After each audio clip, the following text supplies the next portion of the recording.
So let's do a quick recap. This is a very, very important and very deep chapter, Sankhya Yoga. So, so he starts out. So Arjun is lamenting. He's like, "Oh, this, that, and the other, and this is how am I going to fight?" Krishna says, "Okay, come on. This is not befitting of you.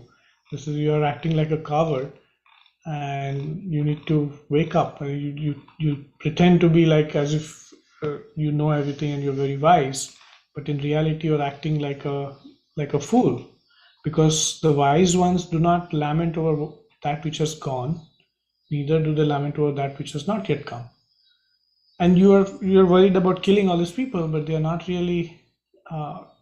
That's assuming that you are a finite being, which is not the case. This body is like just like a cloth, and all this pleasure, pain, everything is just a matter. It's just matter interacting with each other. None of it touches you really. So that which appears, it's just an appearance. It has no truth. And a very beautiful verse. Na satu vidyate bhavo, na bhavo vidyate sata. You have to see beyond that which is and that which isn't, or that which appears to not be. Both the lack, the presence, and the absence. Beyond the opposites of the presence and the absence, there is the truth. And that truth is imperishable, pervades the universe, and that is what makes all these things run. But who you are really is not this. So then it says, even if you think, both are ignorant. If you think that it's killed and or it's capable of killing, both is not the case.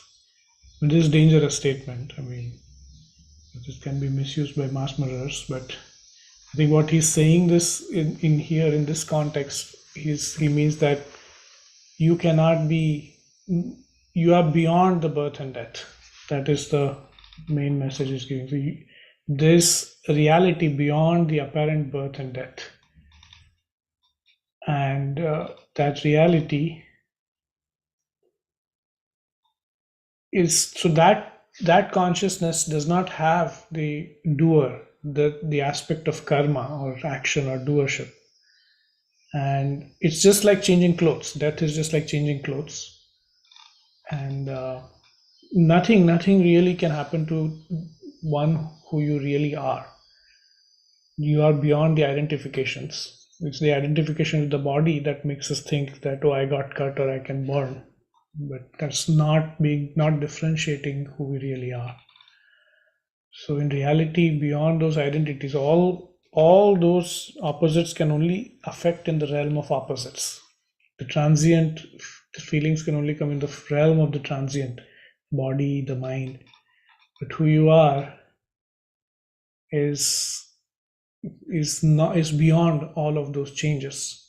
So there's no need or no place for any grief there. So even if you, and this is a very smart argument, he says, even if you think it is not permanent, if it is inevitable to die, then it's inevitable to die. Then there's no point of grieving over it. Even everybody who is born, if they have to die, then they have to die. I mean, it's birth and death. If it's inevitable, it is how it is. So, but in reality, the middle part, the manifestation, this is only, it is the unmanifest part. It is the part when in between the birth and death. That is the only part it's visible, just like the tip of the iceberg. But beyond the birth and death is what existence pervades. And it says, Ascharyavat pashyati kashidena. Says this is so amazing, but only a few get that it's amazing. And one who get that amazing, speak of it with amazement and listen to it out of amazement. Even after listening, some people don't get it. So this is so delicate and subtle that it's not graspable by everybody, very few can grasp it, the amazement of it.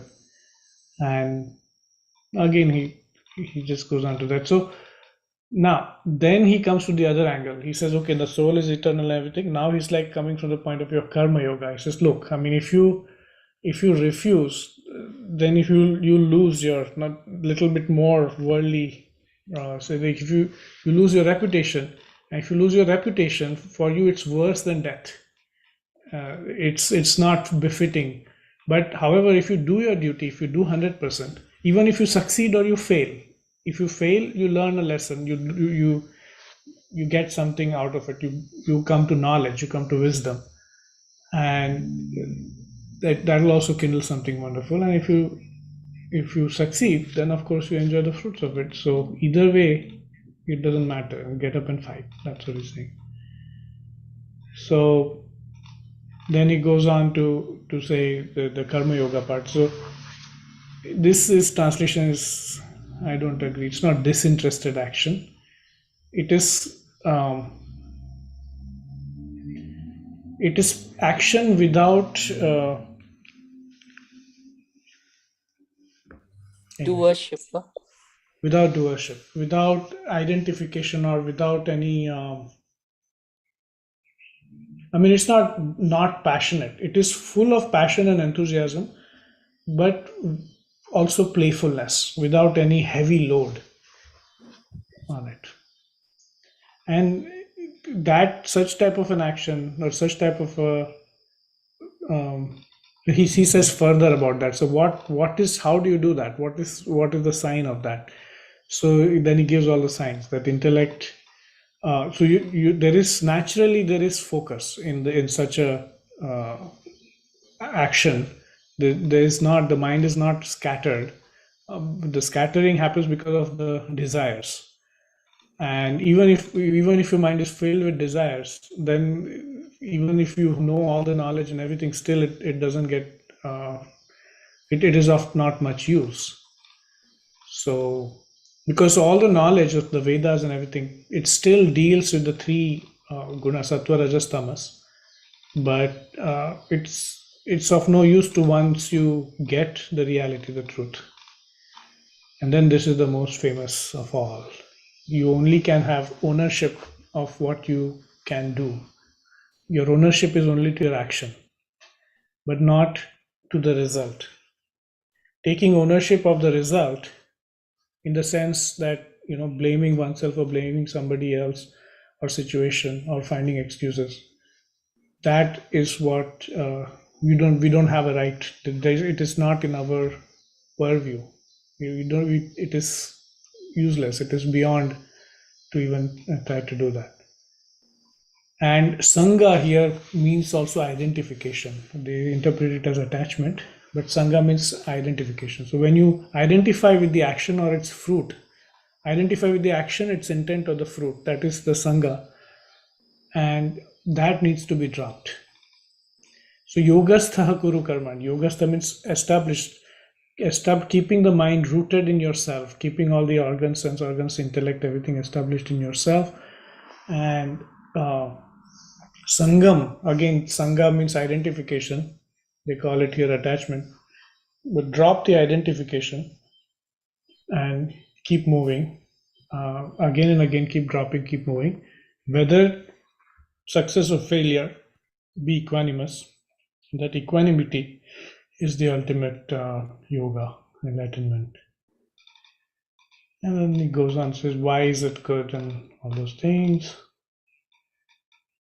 And then comes the most important part of this chapter, where so here in this 53, he also gives the the Zen, how the Zen masters act. By conflicting actions, you can transcend the intellect. So the secret of Zen, 5,000 years before Zen, it was given here. So then he says, okay, what is the sign? How do I know when I get there? How do I do it? What is yoga? So then this set of verses, this is very, very considered like one of the most important set of verses. at Sthita Pragya, the verses on Sthita Pragya. And Gurudev used to get people to memorize it in the old days. There is also an audio somewhere, old audio tape somebody has, where he's making people memorize it, like chanting it, making them say 3 times and all this.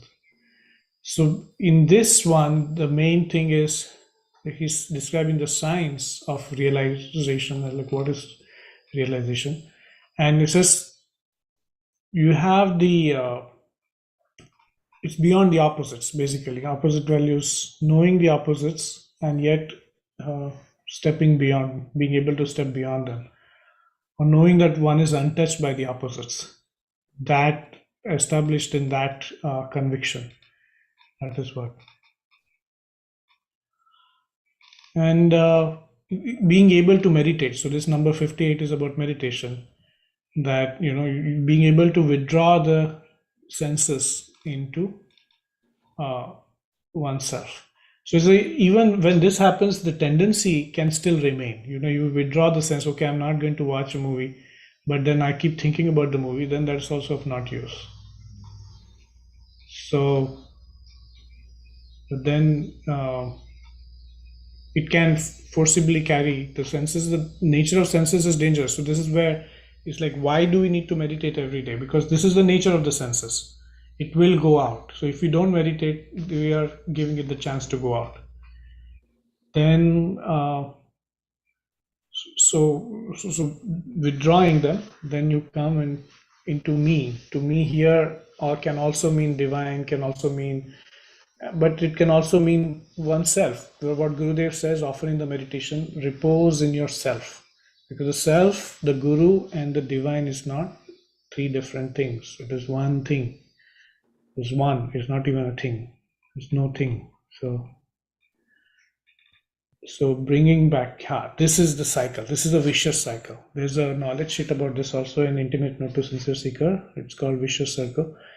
So dwelling and identifying. So what we dwell on, what we keep thinking about, we start identifying with it. And then that Sangha, from this, again, it fuels desire. Keeping thinking about something fuels the identification with that. The identification leads to desire. From the desire comes rage. Rage brings regret and delusion, and then entanglement. And then entanglement dilutes the mind. You make you forget the knowledge, forget everything, and from that, everything is lost. So this is the downward stroke, and then the upward cycle is that, okay, what do you do? How do you, so beyond the craving and aversion, when you withdraw the senses, so this is the meditation. So when you say, I want nothing, I do nothing for the next 20 minutes, I want nothing, then what happens? We sit, and then everything settles down, and that is called prasad. Prasad means the blissful presence, or the blissful gift of presence. And so this placidity of mind, I don't know, but maybe that's the result of it, but prasad means like a blissful gift of presence. And once you have that prasad, all the sorrows come to an end, and the intellect becomes established. But if you don't do this, if you don't meditate, and if you don't contemplate and reflect, then this is not possible. And it leads to one not to be able to be sensitive also. Bhavana also means being able to be sensitive. And that sensitivity is lost, and one becomes like a stone, like those terrorists and people who go on killing people. They don't have that delicate sensitivity. They're just like robots. They're just like animals. They lost the humanness. And then this is the nature of the mind. Mind can be carried by the desire, just like a wind carries the waters. So we need to again and again bring back the senses inward. And then this is the contentment. Like when one who is content, you say, okay, nothing ruffles you, you're content, and then dispassionate and content. all the joys, nothing ruffles, nothing causes any hankering. And when that fades, when all the hankerings drop and all the desires, you feel content. I mean, given up all the desires is not, I think, vihaya kamanya sarvan means it's like there is no desire left. You're so fulfilled, so content that there's no more nothing. I want nothing. So that is the Brahmi state. This Brahmi state means realized state. So that he has described, and then the next chapter goes on to the Karma Yoga. Is the next chapter that we'll see tomorrow.